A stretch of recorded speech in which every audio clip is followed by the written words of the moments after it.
let's like start at the beginning. That's not basic. For people like me, what the fuck is QAnon? Stay something easy for me to listen to. All right. for us Brits, Hey, I feel like QAnon's not too much of a thing over here, and I don't really understand what it is. I hear about it kind of here and there, but I'm not so au fait with what it actually is. Oh, you got him. You got Who him. want to explain that? But it's probably you, Tyson, or you, Matthias. Like right. you know, so quite basically, a lot it's about there's look. I just put a link up to an article I wrote recently. So I belong to one research study and a longitudinal research group.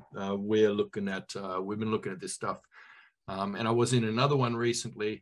So I've spent quite a few years researching all this stuff. It's around the disinformation and the conspiracy theory stuff. But where the research is focusing now is on conspirituality. So conspirituality, it's like, all this people say conspiracy. All right, that's fine. But the key thing is spirit.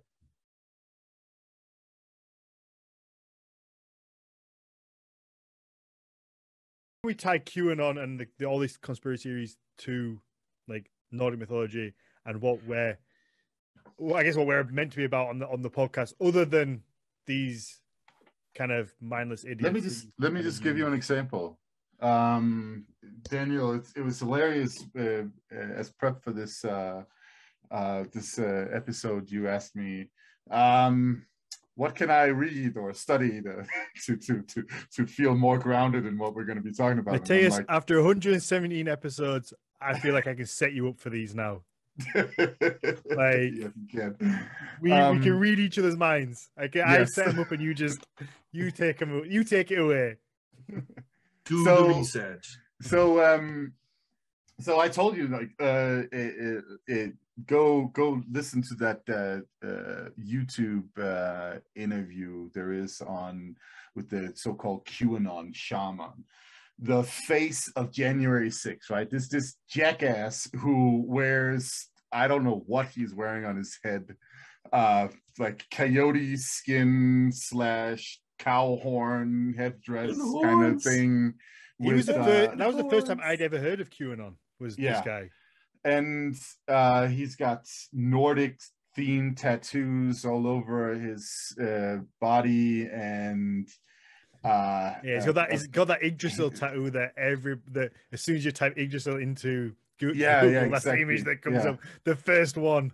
Yeah, exactly that one. And so it's a really we will have Shan put in a link for that interview with this guy in the show notes, because everybody needs to hear just the rambling nonsense that comes out of his head, because it's really fascinating insight into what QAnon is, conspiracy is, and it's at one point the interviewer asks him, so what is this thing about eating babies?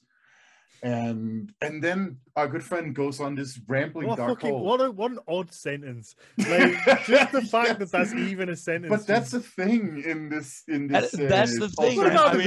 If there are people who don't know what QAnon is, they believe that there is a global baby cannibal incestuous sex cult whose kingpin is, and hold on to something because this is weird,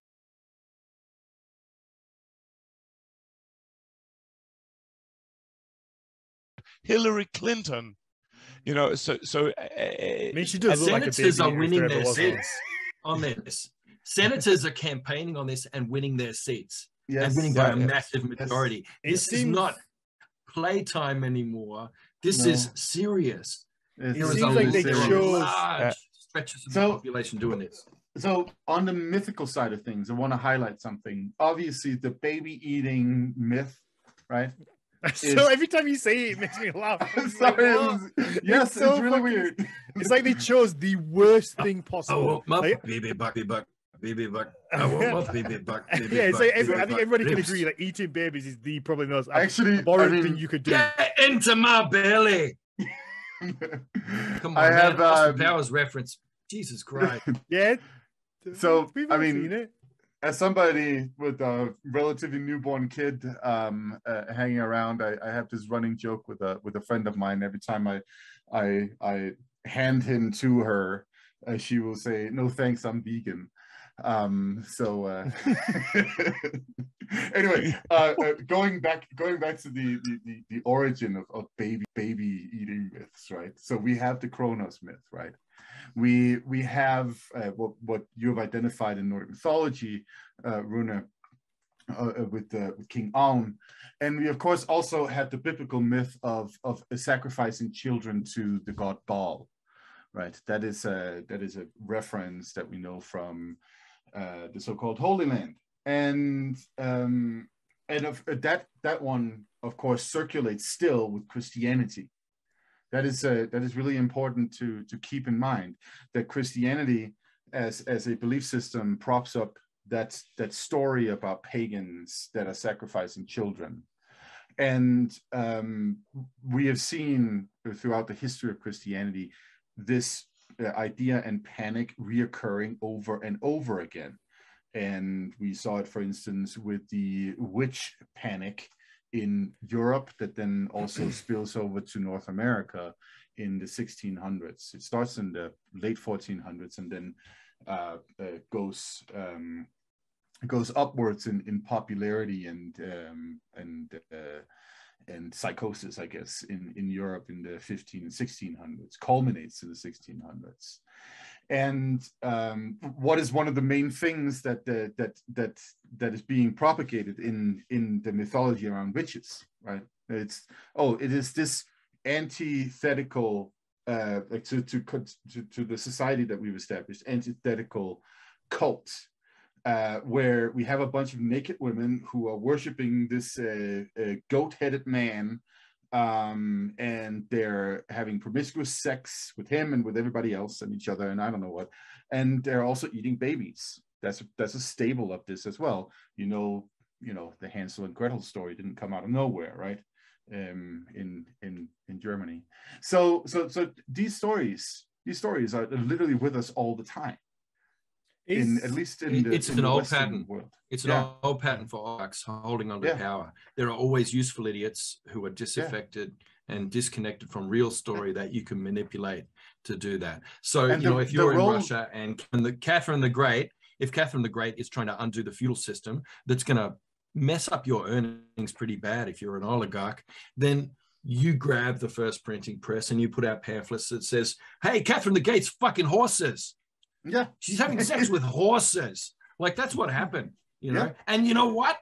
The Jews have a plan. You know what I mean? That's what they did at the time. That's exactly been also happening for how a the long Dracula time, and it always created, comes with new information technologies. And oligarchs use it, and they always use useful idiots, veterans, people like this, and they get them with stories, Satanism, paganism, dark belief.